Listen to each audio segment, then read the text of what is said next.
दोस्तों, सोचो अचानक एक दिन ये खबर मिले कि हमारा सूरज जो हमें रोशनी और जीवन देता है, वही धीरे धीरे मर रहा है और आने वाले कुछ ही 100 सालों में वो इतना बड़ा हो जाएगा कि हमारी प्यारी धरती को निगल जाएगा। क्या हम हाथ पर हाथ धरे बैठे रहेंगे या फिर पूरी मानवता मिलकर अपनी पृथ्वी को बचाने की कोशिश करेगी? बस इसी अनोखे और दिमाग को हिला देने वाले आइडिया पर बनी है ये फिल्म द वंडरिंग अर्थ, जिसे कहते हैं धरती का सफर अंतरिक्ष में। फिल्म हमें 2061 के भविष्य में ले जाती है। वैज्ञानिकों ने साफ कह दिया है, सूरज धीरे धीरे रेड जाइंट बन रहा है। इसका मतलब है कि वो फूल कर इतना बड़ा हो जाएगा कि सौर मंडल के सारे ग्रह उसके आगोश में समा जाएंगे। पहले पहले तो लोग हंसे और कहा, अरे ये सब साइंस फिक्शन वाली बातें हैं। लेकिन जब सबूतों ने दिखा दिया कि सूरज सच में मर रहा है, तब पूरी दुनिया को मानना पड़ा। यूनाइटेड नेशंस ने एक ग्लोबल गवर्नमेंट बनाई और एक भयंकर प्लान सामने आया। अगर सूरज हमें निगल लेगा तो क्यों ना हम अपनी धरती को ही उठाकर कहीं और ले जाएं, यानी स्पेसशिप नहीं बल्कि पूरी पृथ्वी को ही स्पेसशिप बना देंगे। ये प्लान सुनने में पागलपन लगता है, लेकिन इंसान की हिम्मत ही यही है। इस मिशन का नाम रखा गया द वंडरिंग अर्थ प्रोजेक्ट। पूरी धरती पर 10,000 से ज्यादा अर्थ इंजन लगाए जाएंगे। ये विशाल इंजन धरती को धकेलेंगे, धीरे धीरे उसकी कक्षा बदलेंगे और आखिरकार उसे सौर मंडल से बाहर ले जाएंगे। और मंजिल है प्रोक्सिमा सेंचुरी नाम का तारा, जो 4.2 लाइट ईयर्स दूर है। और इस यात्रा में समय लगेगा लगभग 2500 साल। मतलब कई पीढ़ियां गुजर जाएंगी और धरती सफर करती रहेगी। जैसे ही इंजन चालू होता है, धरती अपनी सामान्य कक्षा से हटने लगती है। सूरज की गर्मी कम होने से पृथ्वी पर तापमान तेजी से गिरता है, पानी बर्फ बन जाता है, सारे महासागर जम जाते हैं, शहर ठंड की चादर में दब जाते हैं। अब इंसान खुले आसमान के नीचे नहीं रह सकता, इसलिए पूरी मानवता अंडरग्राउंड सिटीज में शिफ्ट हो जाती है। जमीन के नीचे बने लाखों किलोमीटर लंबे टनल्स, आर्टिफिशियल लाइट, हवा बनाने वाली मशीनें, यही बन जाता है अब नया घर। अब यहाँ से आती है हमारी मेन स्टोरी। हम मिलते हैं लियू से। वो चाइनीज एस्ट्रोनॉट है जिन्हें एक खास स्पेस स्टेशन नेविगेशन प्लेटफॉर्म पर भेजा जाता है। उनका काम है धरती की दिशा और इंजन की निगरानी करना, लेकिन इस ड्यूटी की वजह से उन्हें अपने बेटे लियू की से बिछड़ना पड़ता है। लियू की तब बहुत छोटा होता है। उसकी देखभाल उसकी दादी और अडॉप्टर सिस्टर हैन डूडू करती है। साल गुजरते हैं और अब लियू की बड़ा हो चुका है, लेकिन उसके दिल में पिता के लिए नाराजगी है। वो कहता है, पापा ने मुझे छोड़ दिया जब मुझे उनकी जरूरत थी, वो धरती पर नहीं थे। फिल्म का असली मजा यहीं से शुरू होता है। लियू की अपने दोस्तों के साथ इल्लीगल सरफेस ट्रिप की प्लानिंग करता है। मतलब वो जमीन के ऊपर बर्फीली और खतरनाक दुनिया को देखना चाहता है। उसके पास एक नकली पहचान पत्र और खास ट्रक जैसी गाड़ी है। हैन डूडू भी जबरदस्ती उसके साथ जाने की जिद करती है। ये दोनों सरफेस पर निकलते हैं। चारों तरफ बर्फीली आंधियां, जमे हुए गगनचुंबी इमारतें और अजीब सा सन्नाटा। ये नजारा किसी सर्वनाश के बाद बुरे अनुभव से कम नहीं। लेकिन तभी अचानक एक भयंकर खबर आती है, धरती का रास्ता बदल गया है। जैसे ही पृथ्वी जुपिटर के पास पहुंचती है, उसका विशाल गुरुत्वाकर्षण धरती को अपनी तरफ खींचने लगता है। मतलब अगर इंजन फेल हो गए तो धरती सीधा जुपिटर में गिर जाएगी और पूरी मानवता का अंत हो जाएगा। अब मिशन और भी खतरनाक हो जाता है। लियू की और डूडुओ को मजबूरी में एक रेस्क्यू मिशन में शामिल कर लिया जाता है। उनके साथ चाइनीज सोल्जर और कई इंजीनियर्स होते हैं। इनका काम है पास के एक इंजन को दोबारा चालू करना, ताकि धरती जुपिटर से टकराने से बच सके। यहीं से शुरू होता है उनका रोमांचक सफर। जमे हुए शहरों से गुजरना, खतरनाक बर्फीले तूफानों का सामना करना और इंजन तक पहुंचना। लियू की, डूडुओ और बाकी टीम बर्फीले तूफानों के बीच भारी भरकम ट्रकों में सफर करते हैं। इन गाड़ियों को हैवी ट्रांसपोर्ट व्हीकल कहते हैं, जो इंजन रिपेयर मिशन के लिए बनाई गई हैं।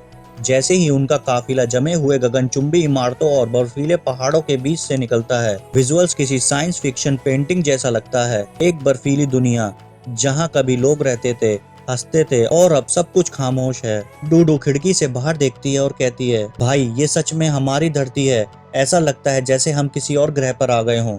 लियू की चुप रहता है, लेकिन उसके चेहरे पर गुस्सा और डर साफ झलकता है। काफिले का सफर आसान नहीं है। अचानक एक गाड़ी बर्फीली दरार में गिर जाती है। जमीनें इतनी कमजोर हैं कि कई जगह परतें टूट रही हैं। सोल्जर और इंजीनियर लोग रस्सियों और मशीनों की मदद से उसे बाहर निकालने की कोशिश करते हैं, लेकिन हालात बेकाबू हो जाते हैं और कुछ लोग जान भी गंवा देते हैं। लियू की पहली बार इतनी नजदीक से मौत को देखता है।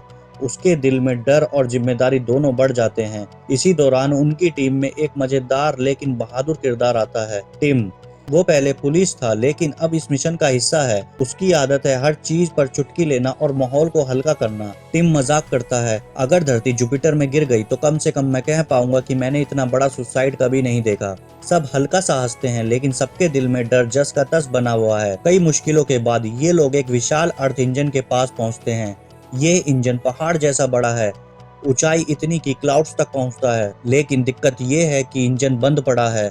इसे दोबारा चालू करना आसान नहीं होगा क्योंकि इसके कंट्रोल सिस्टम जमे हुए हैं, फ्यूल चैम्बर फटे पड़े हैं और सराउंडिंग एरिया में लगातार बर्फ गिर रही है। इंजीनियरों को पता चलता है अगर ये इंजन चालू नहीं हुआ तो धरती जुपिटर की ग्रेविटी से बच नहीं पाएगी। अब फिल्म हमें वापस ले जाती है लियू पी क्युआंग की ओर, यानी लियू की के पिता। वो नेविगेशन स्पेस स्टेशन पर हैं। स्पेस स्टेशन का एआई सिस्टम MOSS पूरी तरह से लॉजिकल है। MOSS कैलकुलेट करता है कि धरती अब जुपिटर से टकराने वाली है और बचना लगभग नामुमकिन है। इसलिए वो फैसला करता है कि धरती छोड़ दो, स्पेस स्टेशन से इंसानी DNA और कल्चर बचाओ, यानी इंसानियत खत्म हो जाए लेकिन रिकॉर्ड फ्यूचर में कभी रिवाइव हो सके। पी क्युआंग गुस्से में आ जाता है। वो कहता है अगर इंसान को बचाना ही नहीं तो फिर ये सब सैक्रिफाइस किस काम का। उसकी लड़ाई सिर्फ AI से नहीं बल्कि उस किस्मत से है जो इंसान को खत्म करना चाहती है। सीन फिर फ्यूचर की तरफ वापस आता है। ल्यू की और उसकी टीम इंजन को चालू करने में जुटी है। उनका हर सेकंड कीमती है। कोई फ्यूल चैम्बर साफ कर रहा है, कोई जम चुकी गियर्स पिघला रहा है, कोई कंट्रोल सिस्टम रीसेट कर रहा है। डू भी मदद करती है। वो छोटी है लेकिन उसका जोश सबको हिम्मत देता है। लेकिन तभी अचानक भयंकर भूकंप जैसा झटका आता है। धरती जुपिटर की तरफ और ज्यादा खिंचने लगती है। इंजन साइट के आसपास की बिल्डिंग गिर जाती है। कई लोग मलबे में दब जाते हैं। एक एक करके सोल्जर्स अपनी जान कुर्बान करते हैं ताकि इंजन चालू हो सके। किसी का हाथ मशीन में फंस जाता है, किसी पर मलबा गिरता है, लेकिन सबका मकसद एक ही है, धरती को बचाना। टिम मजाक में भी कहता है अगर मैं मरा तो मेरी लाश को जुपिटर की सेल्फी लेना मत भूलना। लेकिन उसकी आंखों में भी डर साफ झलक रहा है। आखिरकार बहुत मेहनत के बाद इंजन चालू हो जाता है। सब लोग खुशी से चिल्लाते हैं। लेकिन तभी साइंटिस्ट कैलकुलेशन करते हैं ये इंजन अकेला काफी नहीं है। धरती इतनी तेज जुपिटर की तरफ खिंच रही है कि हजारों इंजन भी उसे रोक नहीं पाएंगे। मतलब अब एक और बड़ा कदम उठाना होगा।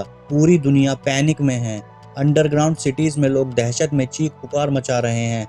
हर किसी को लग रहा है कि बस अब कुछ ही घंटे बचे हैं। डू भी अपने भाई ल्यूकी से पूछती है क्या हम सच में मरने वाले हैं। ल्यूकी पहली बार छोटी बहन के सामने इमोशनल हो जाता है लेकिन हिम्मत दिखाते हुए कहता है नहीं, जब तक हम जिंदा हैं उम्मीद भी जिंदा है। इसी दौरान वैज्ञानिकों के सामने एक पागलपन भरा आइडिया आता है। अगर हम जुपिटर के एटमॉस्फेयर में पावरफुल एक्सप्लोजन करें तो उसकी शॉकवेव से धरती को अपोजिट डायरेक्शन में धक्का मिल सकता है। मतलब जुपिटर की ग्रेविटी हमें खींच रही है और एक्सप्लोजन हमें धक्का देगा। लेकिन इसके लिए किसी को इंजन के फ्यूजन रिएक्टर तक जाकर मैनुअली इग्निशन करना होगा, यानी सुसाइड मिशन है। अब सीन कट होता है स्पेस स्टेशन की ओर।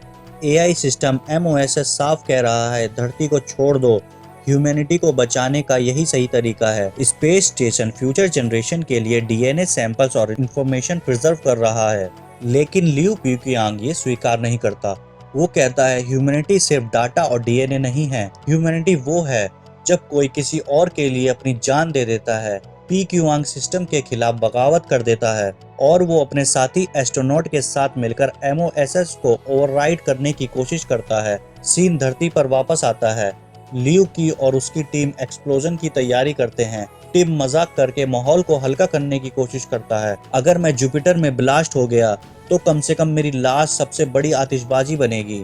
सब हंसते हैं लेकिन हर कोई जानता है कि अब किसी को अपनी जान देनी होगी। मिशन लीडर खुद आगे आता है और कहता है मैं इग्निशन मैन्युअली करूंगा। लियू की चिल्लाता है नहीं, मैं करूंगा, मैंने पूरी जिंदगी सिर्फ भागा है, अब मुझे कुछ साबित करना है। लेकिन सोल्जर उसे रोकते हैं, तुम्हारा वक्त अभी नहीं आया बच्चे।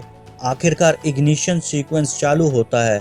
मिशन लीडर रिएक्टर में कूद जाता है और अपनी जान देकर सिस्टम एक्टिवेट कर देता है। भयंकर धमाका होता है।